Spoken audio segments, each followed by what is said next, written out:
All right, we're on our third lesson, our first recorded lesson. Today's date is Friday, August 28th, so 8/28, 2020. We're talking about banks versus credit unions. We're still in our first unit on talking about saving, and these are two institutions that you save money at. So it's kind of important to know the differences. Go ahead and flash me a thumbs up in your camera. Have you ever heard of a credit union? Maybe for me. Credit union, yay, nay? No, no, okay. So, oh, my mouse is doing weird things. There you go. It's because my mouse was hovering above the wire. Yeah, so this is normally going to be a chart that looks like this, but I wouldn't have enough room for that center, so it's going to be a 3-column chart. Totally forgot what the name of this thing is called. I'll look back in this video in horror as I remember this brain part. But the main thing here is that this column is going to be just for banks. Oh, that's not an S. Banks. This column is going to be for credit unions, and this is going to be for both.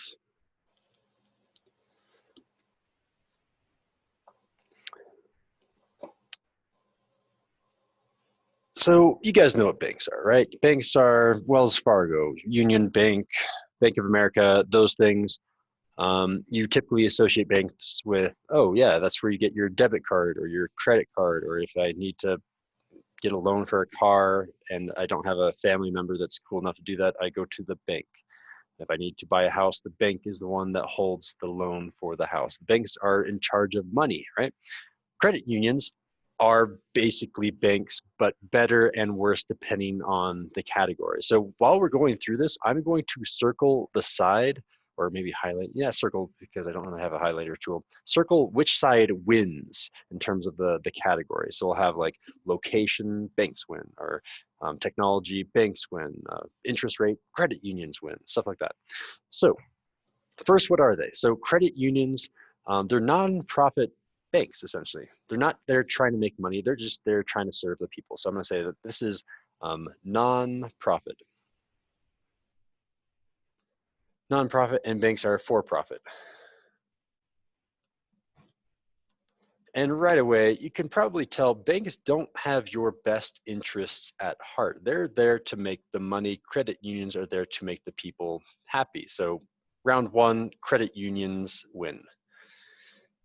Nonprofit is usually the one that you would want to go to, which means the people that run the credit union, I mean, they're still paid. They're not trying to make a profit. They still get their hourly wage and stuff, but typically they're run by members of the community on like the board and stuff to decide what to do.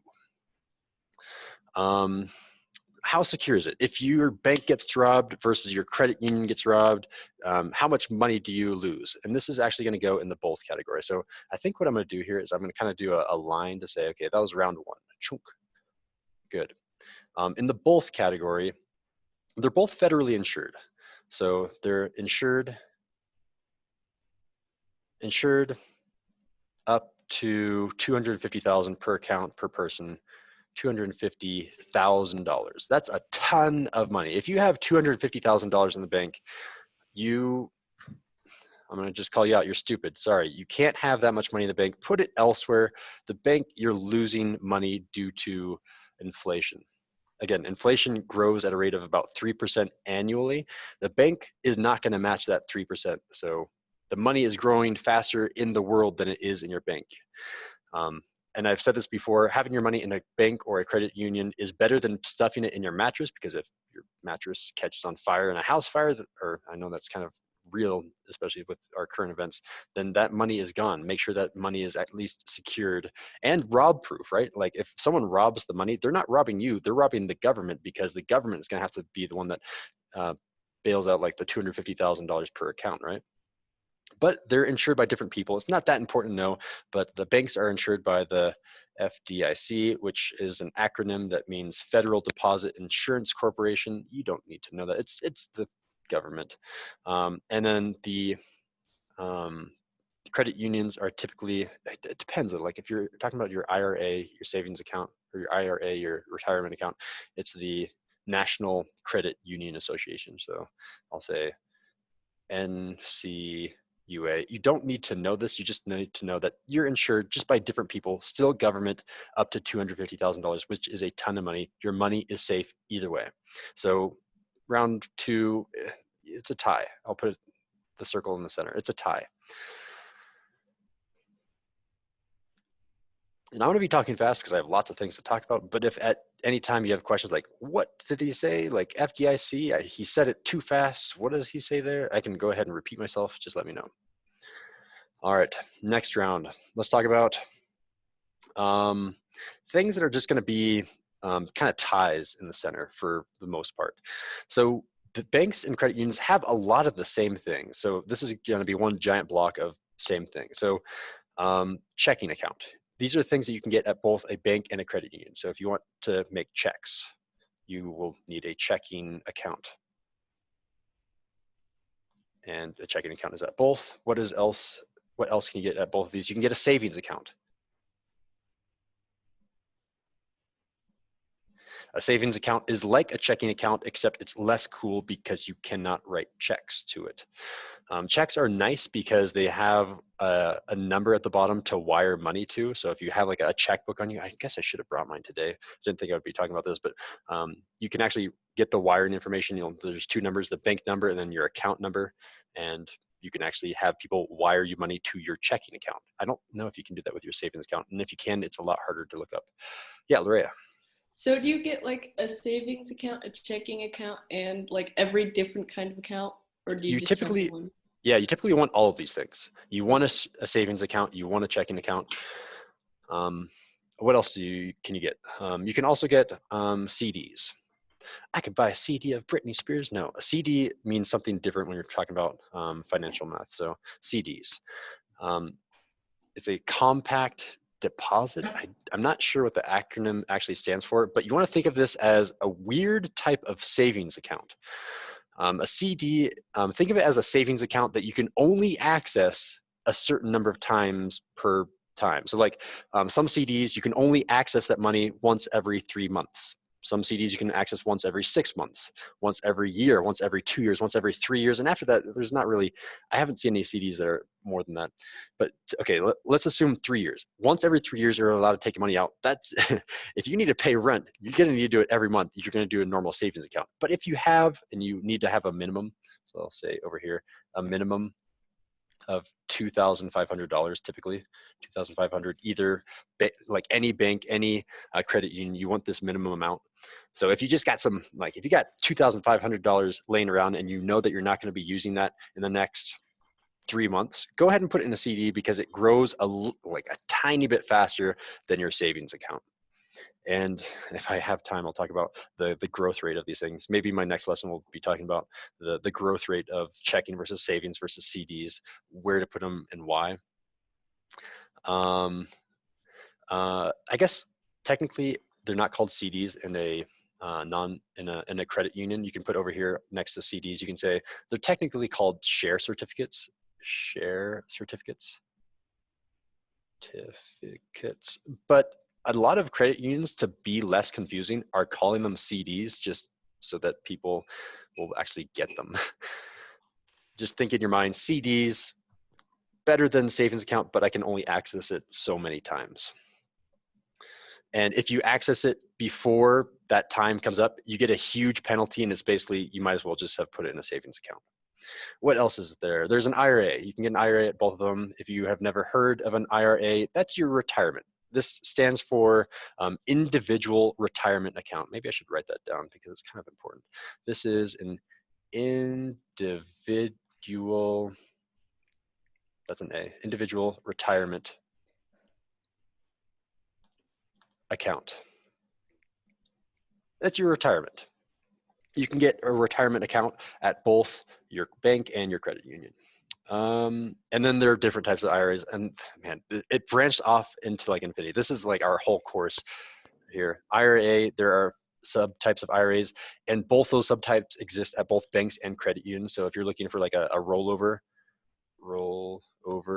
and this is typically like if you have someone working for the, like as a teacher or any staff member, they're gonna have a rollover account. Typically they're called like 401ks. They have your like traditional path, traditional, and they have like Roth IRAs.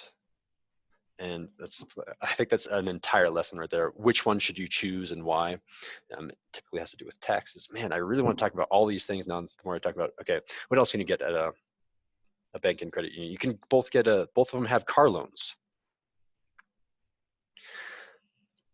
So typically speaking, if you are buying a used car, they're a lot cheaper, and maybe you can get your family member to loan you money at a better rate than a bank or a credit union. Maybe they'll say, yeah, just pay it back. And you don't have to pay me anything extra. If you borrowed $4,000, just give me the $4,000 over the next few years.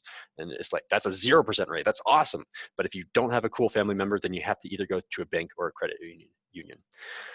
You can get a mortgage. Mortgage. It's pronounced mortgage. The T is silent.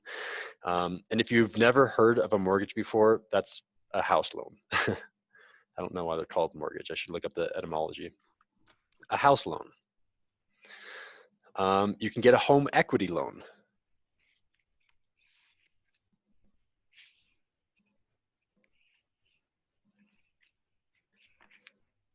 I don't know of very many people that have actually taken these out. I think the only person that I know of are the McQuilkins or Sarah Taylor. She got a home equity loan. And essentially what it is, hey, I want some money and I'm going to put my house on the line so I can get that money. Typically people do it like, I want to add another story or another room to my house, but I need money. Let's put the house on the line. So if I can't pay it back, then they take the house and then I can get some money. Or sometimes it's like, I'm just in a really tight spot and I need to take some money out on my house to pay, I don't know, a loan shark, God forbid, or something like that. You can take some money out with a home equity loan. So that's kind of the end of the combined category. There's a ton of things that I could have listed here, more types of loans that both of them have. Generally speaking, they're going to be the same. Okay, so I'm going to do a line down here. So let's talk about more differences. We talked about a lot of similarities. One of the, my mom would say that this is a really big difference, is that banks have a safety deposit box. Safety deposit box. And credit unions don't. So I'll just say no safety deposit box.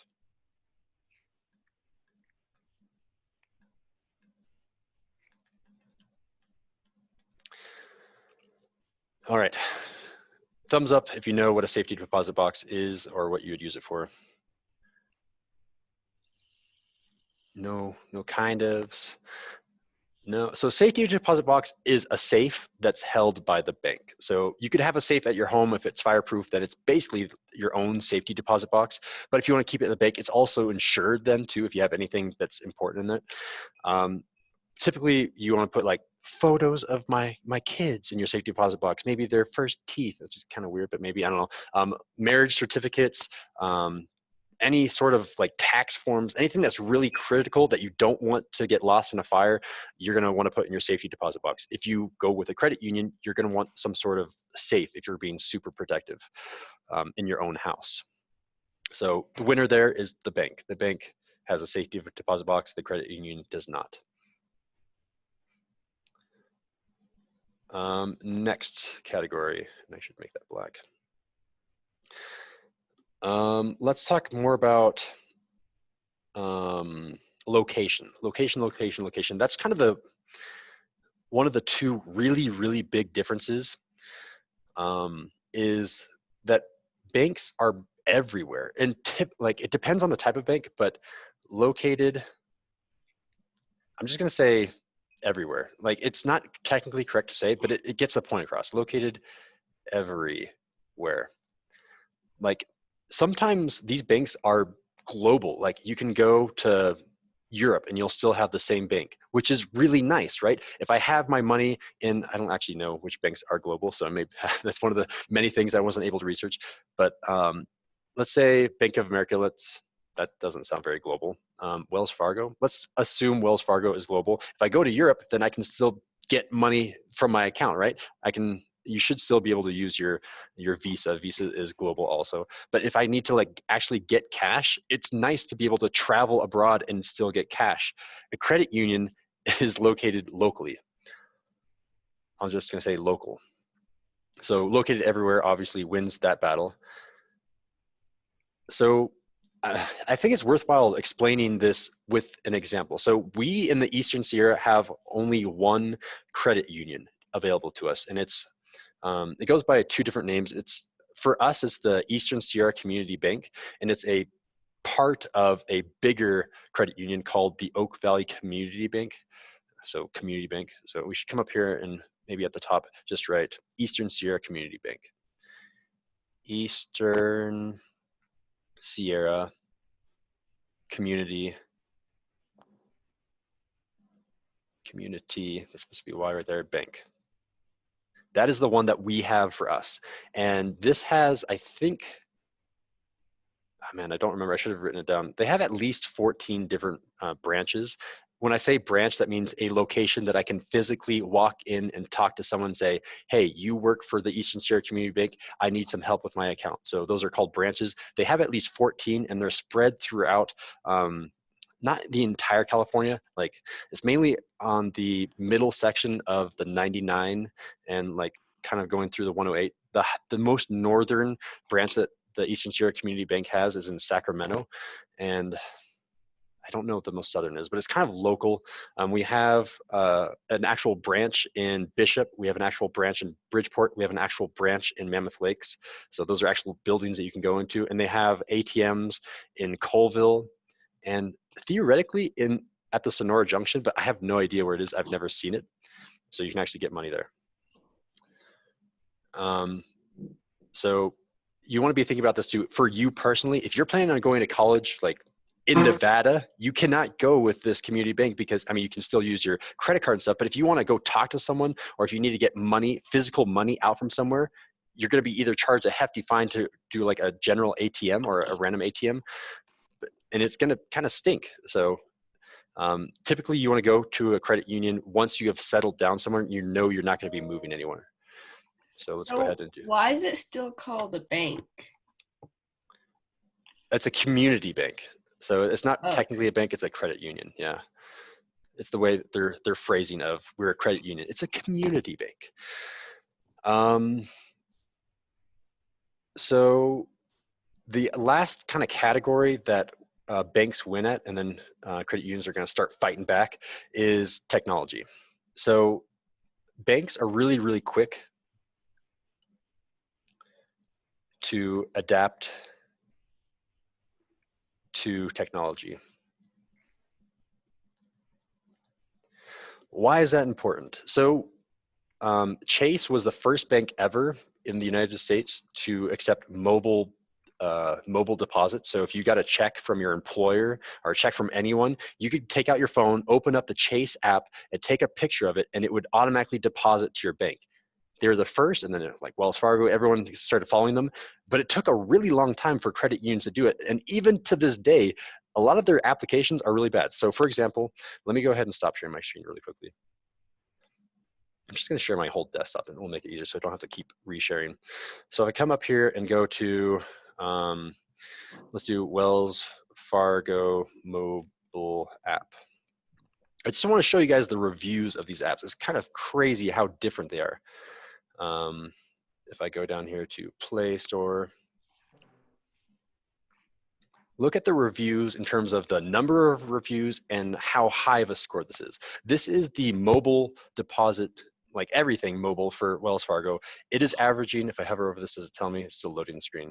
It's at least 4.5, if not like 4.7 stars with 631,000 reviews. Like it's very accurate. It's really nice. It's one of the best apps. Like Chase also has a really nice app. I think it might be the one that's slightly better than Wells Fargo. Now let's check out the other one. Play Store. I'm going to do, I think it's called Oak Valley Credit Union or Community Bank. Check out the reviews on this one. This is our credit union for the Eastern Sierras. Barely 3 stars, only 164 people have reviewed this, so not used that much. And if you like scroll down here, like the last few reviews are just like, it doesn't work. Like it literally doesn't work. So it's one of the kind of the big minuses of the credit unions is they're slow and slash just bad at adapting to technology.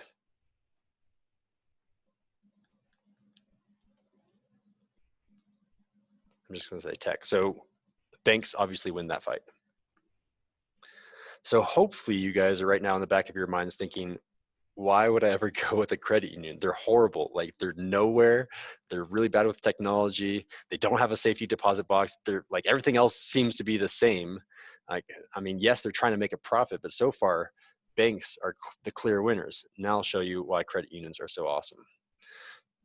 They're going to start taking over. So credit unions, they have lower interest rates, lower interest rates on loans. And this is all loans, literally all loans. So a car loan, a mortgage, a home equity loan, everything that you need to borrow money, they're like, it's okay. We're not trying to make a profit. We're just making sure that you repay it. And obviously banks have a higher interest rate on loans. And this is kind of a big one. This is the thing that actually affects how much money you have. Everything up to now is like technology, where it's located, but what actually affects how much money you have and will have, credit unions win. Let's talk about another big thing. Your savings account, like when you put money in, you actually have now a higher interest on deposits. So your checking account, your savings account, your IRA, your CDs, especially your CDs. Your CDs, it's a crazy night and day difference on deposits. If you give them money, they will try to make you money on that money. I mean, it's still a type of bank. It's a credit union essentially. It's still not going to make the most compared to like a stock market or something else, but still, like it's a night and day difference. And this has lower interest on deposits. I just realized now I could be typing all these and make it look a lot neater, but oh well. So obviously you want to make returns on your own money. You want higher interest on deposits. And just as a, to add on to this really quickly, for example, if you're just looking at average car loans, the average car loan percent for a credit union is 3.57%, 3.57, I don't know where the 7 went, 3.57%. And the average interest rate on a car loan, and this is for a car, I should put a car loan, and the average interest rate from a bank for a car loan is 5.04%. And so it's pretty close. If you remember the power of exponential functions from yesterday, it's quite a bit more if it's really long term.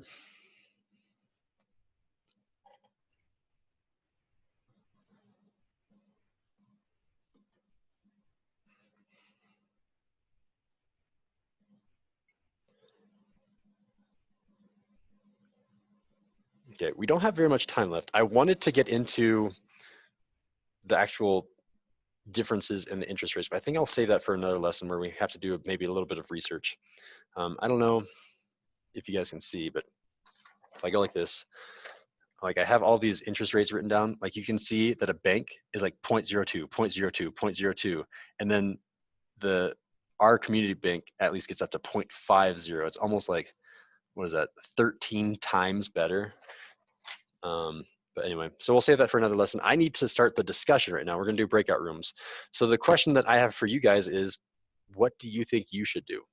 Are you going to try to do, like, if you had a choice, I guess, maybe you already have a bank. You can have a bank and a credit union, by the way. In fact, I'm looking into this credit union right now, since it doesn't actually affect your credit score, which is a topic for another day, like what affects your credit score. But you can have both. And then maybe you want to wait to college to figure out what the credit unions are for your area, or maybe you're going to wait till you like actually buy a house. What do you think you'll do? Are you going to do a credit union? Are you always going to stay with a bank? Maybe you're planning on being like Mr. Warner, who traveled like, what was it, like 20 something times in just a few years, and he's traveled all over the world. Yeah, credit union is not going to work there if you're planning on traveling, right? So we're going to get into breakout rooms right now. I'm going to stop the recording.